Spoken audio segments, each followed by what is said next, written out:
tell us a bit about your story. We might start with Drew. Yeah. I'll start right at the very start. So when I first tried to start making money online, it was probably about 2005, 2006. So I started there. I would start with basically creating websites to try to make money from display ads. And display ads are basically Google ads on your website. And if somebody clicks the link on the website, I get a very small part of that. The advertiser pays Google, then Google paid me a small amount. So basically, I was 2 years down the road, I was making these websites. I think one of them was the NissanSkyline.com and the NissanSylvia.com. I was writing to my cars. So I was making approximately about $1 per week. This is after about 2 years of hustling online, spending a lot of time doing it. I was doing $1 per week. And I remember one of my very first goals was to try to, so I had my day job over on the south side of Brisbane.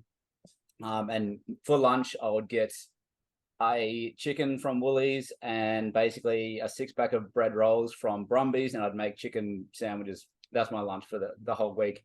And I'd treat myself every now and then with a Subway.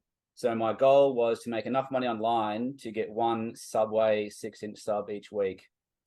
It's only a small goal, isn't it? But when you think about it, like everyone's starting off from the grassroots. Like you got to start somewhere. Hey, so yeah. I set extremely small goals, but they were achievable. So I hit that goal of getting the Subway, and I just remember sitting there eating it, just thinking, "Holy crap! This is a free Subway every week for the rest of my life." I was literally over the moon. I thought I was a quad billionaire. Yeah, I thought I'd done it.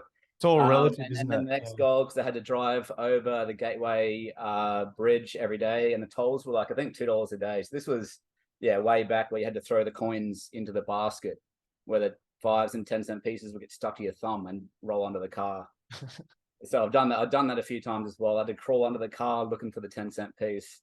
But anyway, my next goal was to make enough money to pay for tolls to get to my day job each week. And slowly scaled up. The next goal after that was to pay for fuel for I think it was like a 1989 Daihatsu Charade. So all these very small goals, and I hit those goals and slowly scaled up the business that way. That was like way when I very first started from $0 in my account, like a debt with cars, essentially like a 20 grand debt on a car that didn't run. That's why I was driving this old Charade around. It started there, slowly building these websites, and then I got into ebooks. So I sort of leveled up a bit from ebooks, and I started on ClickBank getting affiliates to promote all these various ebooks, from organic gardening to self-reliance, self-defense, and all these weird niches like how to grow grapes, woodworking. There's aquaponics, which is like growing your vegetables in like a fish pond thing. All these really, really unusual niches I went through. And as I went through these niches, I started to scale up the business, and I was doing enough money at that point. This is probably 5 years down the line from when I very first started online. Was making enough to be able to finally quit my day job.